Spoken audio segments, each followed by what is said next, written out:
जहाँ राम तहाँ काम नहीं, जहाँ काम नहीं राम, तुलसी कबहू की रही सके रवि रजनी एक ठाम। जब मन राम से भरा होता है तब काम से भरा होता ही नहीं है। इसीलिए हम लोग नाम संकीर्तन कराते हैं। भगवान का नाम लेने से भगवान हृदय में आ जाते हैं, और भगवान हृदय में आ जाए तो कोई हठ नहीं रहेगा, काम नहीं रहेगा, क्रोध नहीं रहेगा, लोभ नहीं रहेगा, ब्राह्मणों का विरोध नहीं रहेगा। भगवान हृदय में आ गए, और भगवान हृदय में आ जाए तो भगवत भक्त को अवश्य कथा सुना देनी चाहिए। इसीलिए कहा राम कथा के तेई अधिकारी, जिनका सत्संगति अति प्यारी। जिनको भगवान का सत्संग अत्यंत प्रिय हो वही राम कथा के अधिकारी है। अब सत्संग अत्यंत प्रिय हो वे राम कथा के अधिकारी हैं शंकर भगवान की दृष्टि में। अब रामचरितमानस में जगह जगह सत्संग की बात कही गई। प्रथम भगति संतन कर संगा, दूसरा रति मम कथा प्रसंगा। और यहाँ भी जिनके सत्संगति अति प्यारी। तो क्या अर्थ हुआ? देखो भाई, सत और संग दो शब्द है। वैसे भी अगर देखा जाए तो सत हरि भजन, जगत सब सपना। भगवान का भजन ही सत्य है, और इस सत्य से जिसका संग हो, जिसका संग हो वही सत्संगी है। अब आप ऐसे सोचें कि सत से हमारा संग कैसे हो। एक होता संग साथ, तो तन से किसी के पास रहना साथ रहना है, और मन से किसी के पास रहना संग रहना है। संग कहते हैं आसक्ति को। संगात संजायते कामः, कामात् क्रोधो विजायते, जैसे गीता में कहा। तो विषयों का चिंतन करने से उसमें प्रीति होती है, प्रीति से संग, आसक्ति होती है, आसक्ति से प्राप्त करने की कामना होती है। तो यह संग है। जैसे हम किसी के साथ हैं, जरूरी नहीं कि संग ही हो। मन से किसी के पास होना संग होना है। तो यह आसक्ति हो जाए सत से। अभी हमारी आसक्ति है असत से। असत से माने जो कभी नहीं रहे और कभी रहे ऐसी वस्तु को असत्य बोलते हैं। तो जैसे हम लोग घर से आसक्ति रखते हैं, घर वालों से आसक्ति रखते हैं, परिवार वालों से आसक्ति रखते हैं, तो इनसे प्रयोजन तो रहे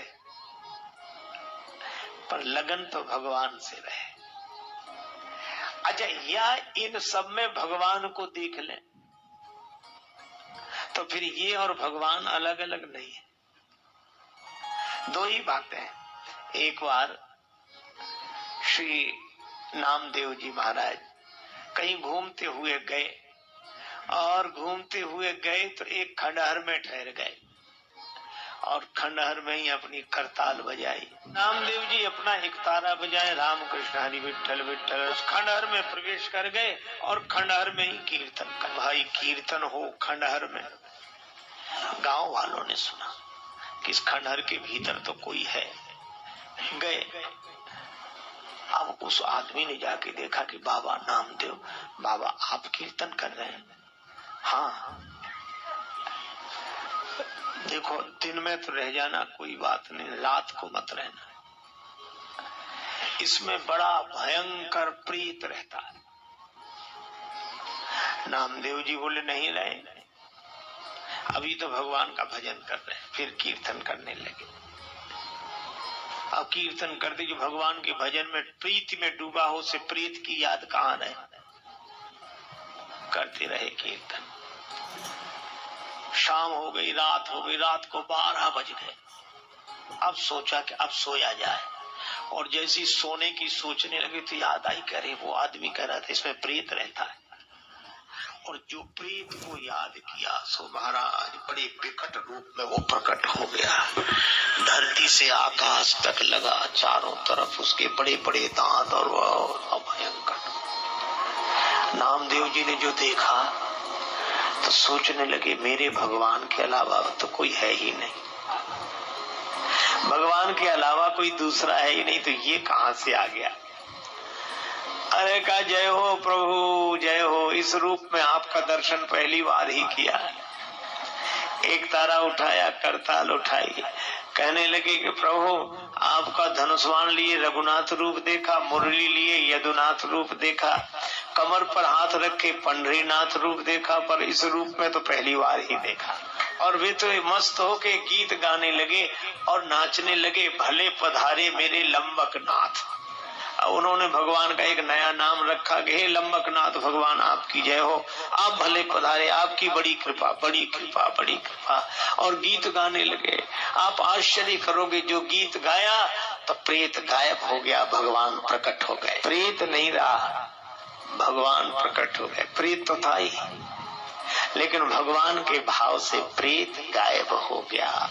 बस मैं भी आपसे यही निवेदन करता हूँ कि जगत आपको जब जब अशांति दे तब तब आप जगत में ही भगवान को देखना, तो भगवान प्रकट हो जाएंगे जगत। नामदेव जी सब में भगवान देखते, सब में, यही सत्संग है। एक बार घूमते हुए गए तो लौट कर आए, तब तक कुटिया में आग लग गई, बड़ी भयंकर आग। गांव वालों ने कहा कि बाबा हमने ये सामान निकाल लिया, ये आपकी रामायण, ये आपकी गीता, ये दुशाला आ गए। ऐसे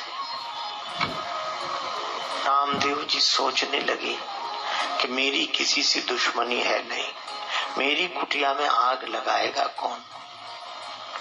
अच्छा फिर मैं कोई आग रखूं ऐसा भी कुछ नहीं, ये कुटिया में आग लगी कैसे। अरे समझ में आ गया, क्या बड़ी कृपा। आप जगह से भिक्षा मांग कर लाए थे, वो भी आग में, लो भगवान भोग लगाओ। गांव वालों ने जो सामान निकाल के रखा था वो भी डाल दिया, भगवान भोग लगाओ भगवान भोग लगाओ भगवान भोग लगाओ। गांव वालों को बड़ा बुरा लगा, क्योंकि उनको तो आग दिख रही थी। अब एक को आग दिखती है, एक को अग्नि में भगवान दिखते हैं। शरीर के कपड़े भी उतार कर भोग लगा, एक लंगोटी। गांव वाले बोले रात को कोई बिछाने ओढ़ने को मत देना, पता लग जाएगा, कोई मत देना, मर जाएगा तो कह देंगे पागल था, हमने थोड़ी कुछ कर दिया। नामदेव जी अकेले ही खड़े उस अग्नि का नजारा देखते रहे, सब कुछ जलकर नष्ट हो गया। अब जाड़े के दिन एक लंगोटी, जय हो प्रभु आपकी इच्छा, विश्राम किया। थोड़ी देर में नींद लग गई। नींद लगी तो भगवान आए। नामदेव जहां पड़े थे वहीं कुटिया बनाई और नामदेव के शरीर पर वस्त्र उड़ा दिया, कुटिया बन गई। सवेरे लोग आए तमाशा देखने के, देखें बाबा बचा के गया। सबने आके देखा नामदेव जी तो कुटिया में बैठे, दुशाला उड़े। बाबा कुटिया तो बड़ी अच्छी बनी, आपकी पहचान वाले आए हों। बाबा ने कहा हाँ हमारी पहचान है, तो बुलवा ले, हम भी एक एक कुटिया बनवा लेंगे। नामदेव जी ने कहा उनकी एक शर्त है।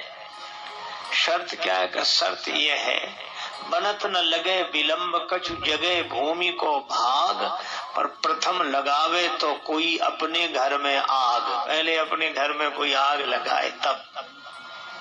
सब चुपचाप चले गए। महात्मा बोले हाँ अच्छा ऐसे करो आग न लगे, पर तुम इसे अपना मानना छोड़ दो, भगवान को ही इस रूप में देखो। यही सत्संग है। एक बार कुत्ते को रोटी लेकर भागा कुत्ता, तब पीछे घी की कटोरी लेकर नामदेव जा रहे। भगवान रूखी तो मत खाओ, घी लगा लेने दो इसमें, फिर खाओ आराम से। ये इन्हें बोलते हैं सत्संगी। इनको उस सत से इतना प्रेम हो गया कि असत संसार इनके लिए है ही नहीं, असत में भी सत को देखते हैं। तो असत में सत्य को देखकर सत्संग करना जिनको आ गया वे ही राम कथा के अधिकारी। श्री तुलसीदास जी अपने श्रोता मन को कह रहे हैं, अरे मन, इसने भगवान का स्मरण करके गति नहीं पाई, आई न कही गति पतित पावन राम भज सठ मना। मन के साथ एक विशेषण दिया, सठ। मन तीन तरह का होता है, खल, सठ और मूर्ख। सठ कौन? जो सदा के लिए सुधर जाए, वो सठ है। सठ सुधरहि सतसंगति पाई, पारस परस कुधात। सठ उस पत्थर की तरह है जो पारस का स्पर्श पाते ही परिवर्तित हो जाता है, वह सठ है। और एक वो है खल। खल खल किन्हें कहते हैं? एक महात्मा थे हमारे बड़े विनोदी, वो कहा करते थे खल शब्द में दो अक्षर होते, खा और ला, जिसमें वो खाए और लड़े, बल्कि लड़ने के लिए ही खाए। तो हमको बड़ा अच्छा लगा, तो हमने कहा महाराज इसमें एक बात और जोड़ो। बोले, कहने लगे बताओ। हमने कहा जिसका खाए उसी से लड़े।